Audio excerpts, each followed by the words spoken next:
La responsabilité politique de réorienter les investissements vers une transition énergétique et écologique afin de mettre en œuvre les adaptations nécessaires à l'avenir.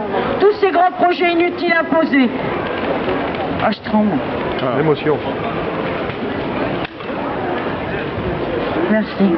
Alors, tous ces grands projets inutiles imposés, tels Notre-Dame-des-Landes, Sivens, le centre d'enfouissement de déchets nucléaires de Bure, les autoroutes désertiques telles la A65, les complexes sportifs, les temples de l'agriculture intensive, la liste est encore bien longue.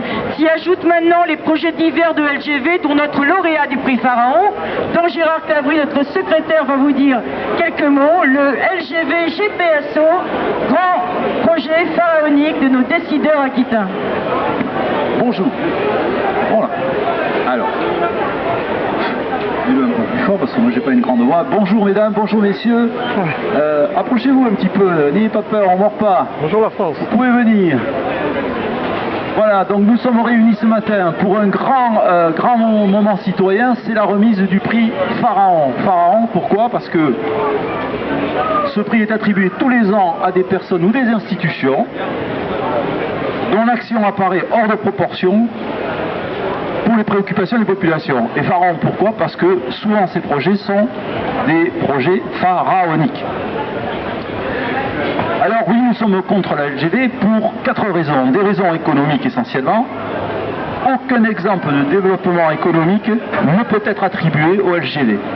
La première LGV qui a été construite entre Paris et Lyon a développé Paris et Lyon, mais certainement pas les territoires intermédiaires.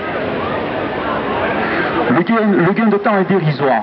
7 minutes de gain de temps entre Bordeaux et Hendaye. 7 minutes pour 9 milliards et demi d'investissement. En milliards d'aujourd'hui, bien sûr. Hein.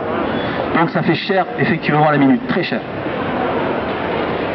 Actuellement, 7% des gens, 7% des utilisateurs de train utilisent le TGV. 93% des gens ne l'utilisent pas. Les raisons financières. La nouvelle ligne Bordeaux-Dax est estimée à 4 milliards et demi, 9 milliards et demi jusqu'à la frontière d'Hendaye.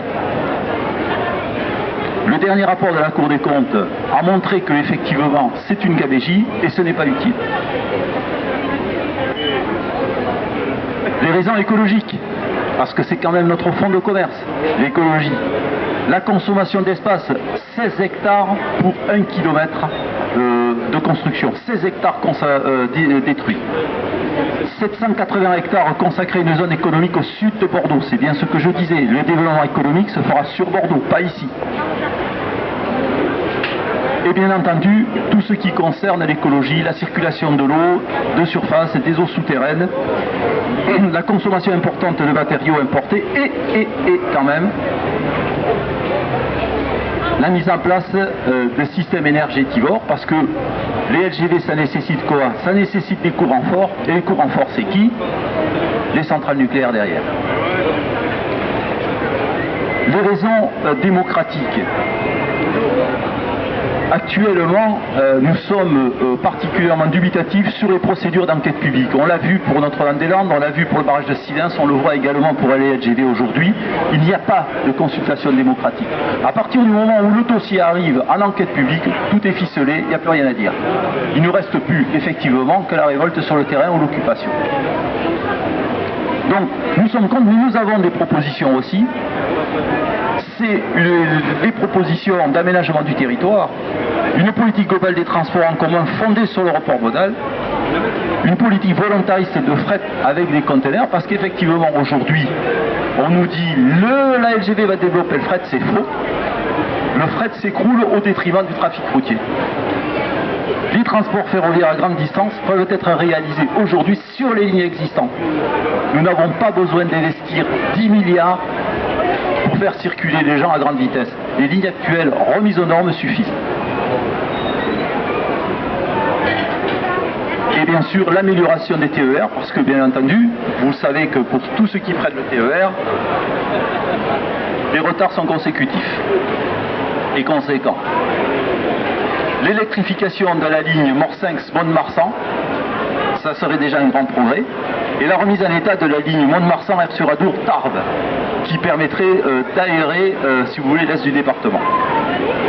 Il y a un problème, nous l'avons dit, sur le processus démocratique. Je n'y reviendrai pas dessus. Donc, en résumé, Europe Écologie choisit l'intérêt général et non celui de quelques particuliers. Nous sommes pour le développement de transport ferroviaire qui servent à tous et non pas à une élite circulatoire dont l'intérêt est de rapprocher en temps les métropoles régionales. Je vous remercie.